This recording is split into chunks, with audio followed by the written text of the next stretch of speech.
It's football. It's not that hard, people.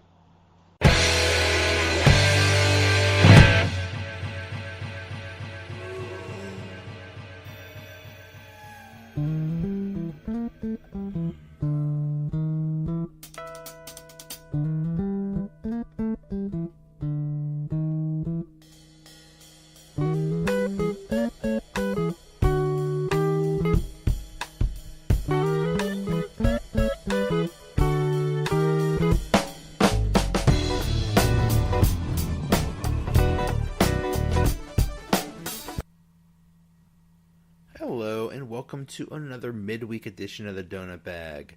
Hello!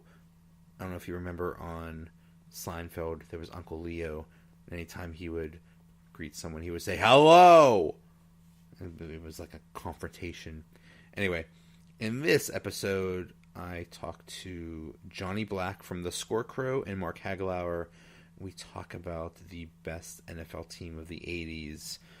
I preview the Steelers-Bucs game with Matt Matera of the Pewter Report. I talk fantasy football with Kyle Senra, and Coach Warzoo and I vent about the Steelers, and we preview Week 3 in the NFL. Okay, roll it. Okay, now to talk about the best. This is where we talk about the best of whatever topic we come up with. With me, as usual, is Mark Hagelauer. How you doing? Good. Glad to be here. All right. And joining us for the first time is Johnny Black. He is at jball0202 on Twitter. He is the founder of the Spreaker. Johnny, how you doing? Good, Joe. Thanks for having me on. Thank you. All right. So first, let's talk about last week. Last week's topic was, what was the worst Steelers loss? The worst loss in Steelers history, and it was just painful. So it came down to a final three of Super Bowl 30, Super Bowl 45 against the Packers, and the 94 AFC Championship, and basically it was a tie between Super Bowl 45 and the 94 AFC Championship. I guess I think of those three, I would think the 94 AFC Championship was the most painful. What do you think, Mark? Yeah, Super Bowl losses are obviously painful, but the going into that game being so heavily favored and certain players with the last name Papunu, who no one ever heard of, beating you, that's just I think it's more of a painful loss, I think, the 94 team was so good. Their defense was so good. And a botched play, basically a botched play. But they should have destroyed San Diego. That was a horrible San Diego team. Johnny, do you remember that game, that 94 AFC Championship? It was the Steelers against that was the year San Diego went to the Super Bowl. Yeah. I remember Alfred Papunu, partly because when he scored the touchdown, he used to pop open the top and drink it like from a coconut. Oh, yeah, he did do that. Touchdown. I remember that. Wasn't he wide open or something that? That was just so, it was in Pittsburgh too.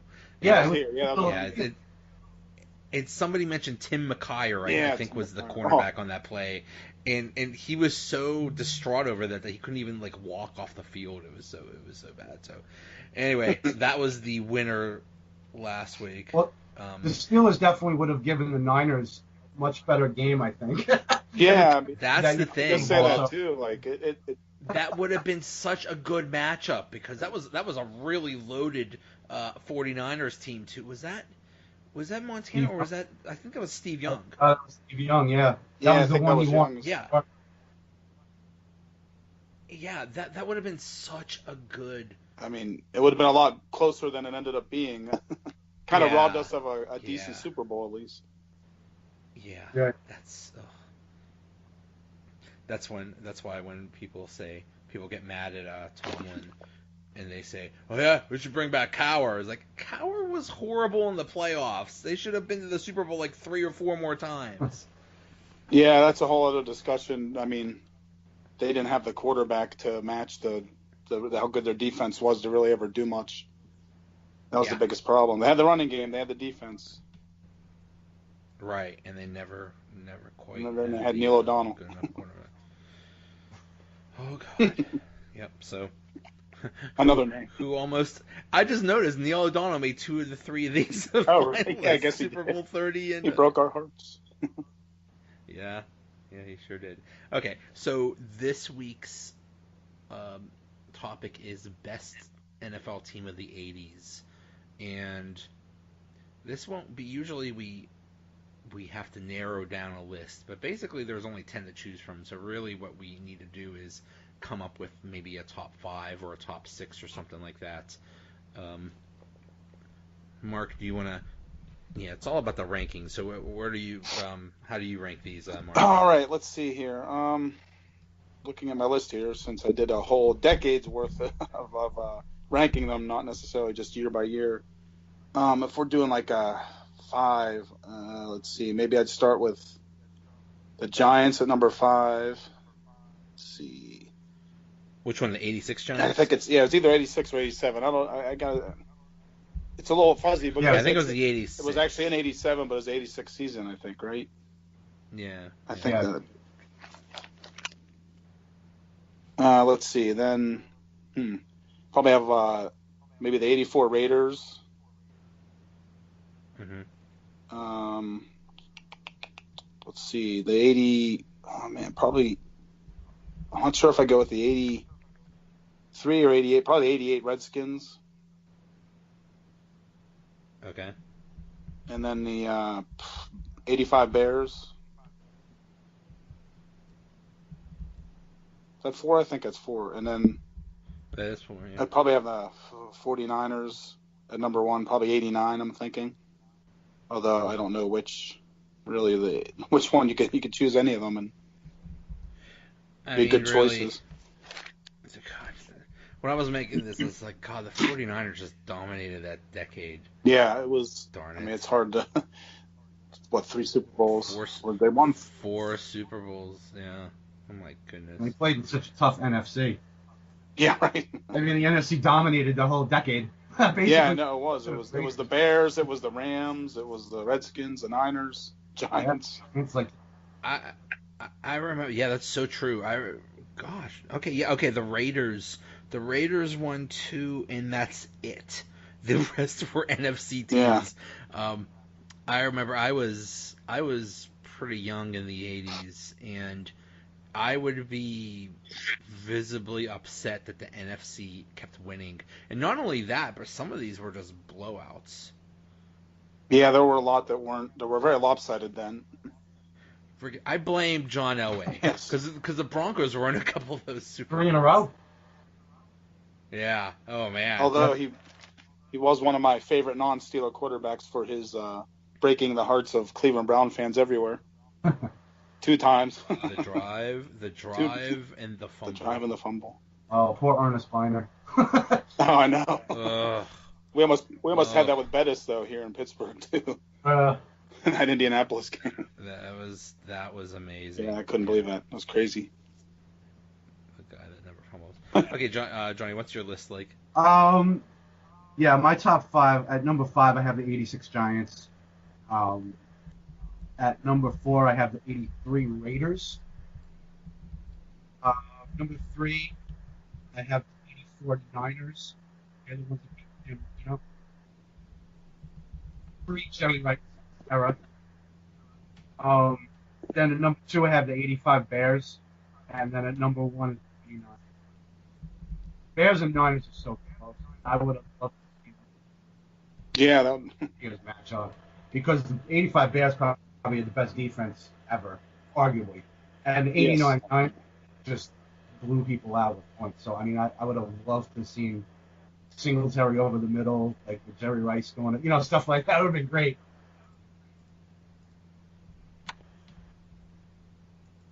Okay, I think I'm missing one. What do you have before the '85 Bears? The '84 Niners. '84 Niners, and then '85 Bears, and then what was your and first then the one? last Niners team, the '89 Niners. The '89 Niners, Yeah. Okay.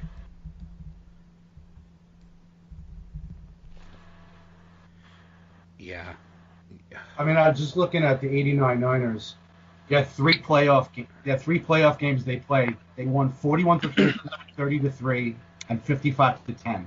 I mean, it's just like it Yeah, wasn't even close. they destroyed it. Okay, so the '89 Niners, that was the team. So that was the team that destroyed the Broncos. Yes. Yeah. And the '88 Niners were the team that barely beat the Bengals. Right. Oh yeah, that was the Bengals one. Right. Yeah. Okay. So. Woods. Sure. Yeah. I remember people would take after that '89 Super Bowl, the people would take out speed limit signs, and it would say speed limit 55, and on the bottom they would put Broncos 10. That's fine. It's 80s trolling right there. Yeah, really.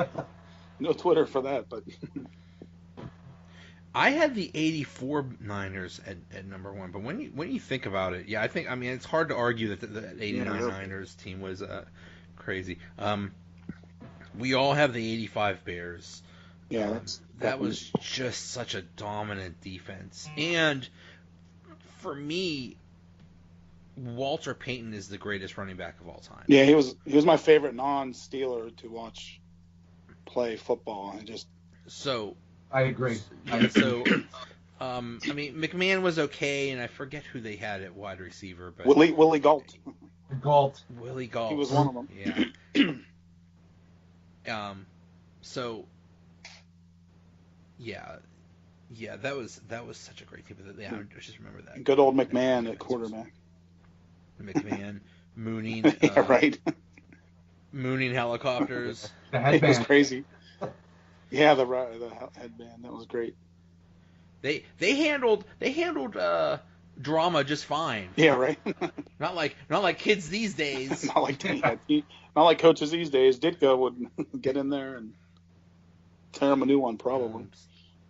Yes. I also had the '86 Giants. All I remember about that team was Phil Simms. Was that another team that beat the Broncos? Yeah, I believe so. Yeah, I just remember Phil Simms never had I think made a record for the number of completions, and then he said, "I'm going to Disney World." That's right. The first one. Simms and Lawrence Taylor. Yeah. You can't go wrong with that combo. Yeah. Oh yeah, Lawrence Taylor. He was probably one of my favorite defensive players to watch too. That wasn't a Steeler. Oh yeah. Yeah, he was a freak. He was maybe one of the best defensive players ever overall.